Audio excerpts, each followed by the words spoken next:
Students, today we will study about the nucleus or oogonium in Cara.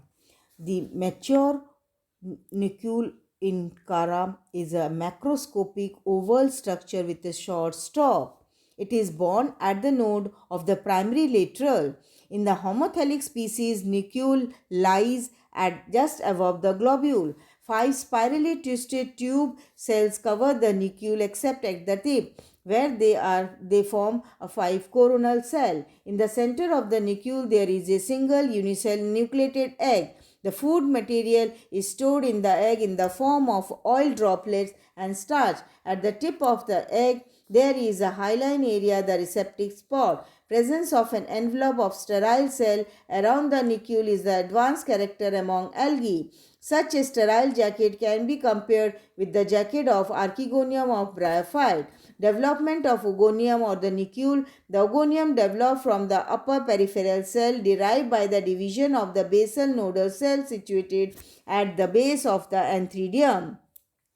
The oogonial initial undergoes two transverse division to form three cells in a row. The terminal cell function as the oogonial mother cell, the middle as the sheath initial, and the basal cell elongate to form the pedicel cell, supporting the developing nucleus.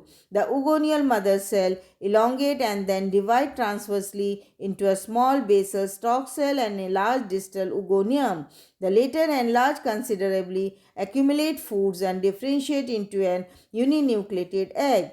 The sheath initial divide vertically to form the sheath cell. The later divides transversely to form two tiers of 5 cells each. The cell of the upper tier do not elongate much and form the corona at the tip of the oogonium. The cell of the lower tier, known as the tube cell, elongate considerably to form a protective covering around the oogonium.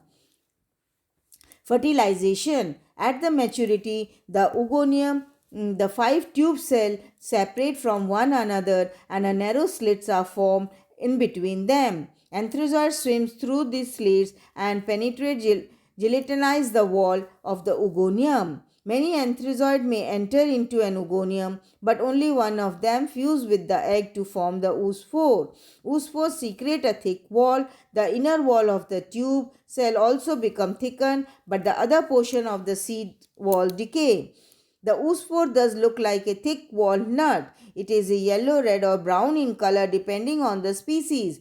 Oospores with their surrounding remaining seed fall to the bottom of the pool. It germinates after a resting period. The duration of the resting period varies with the environmental condition.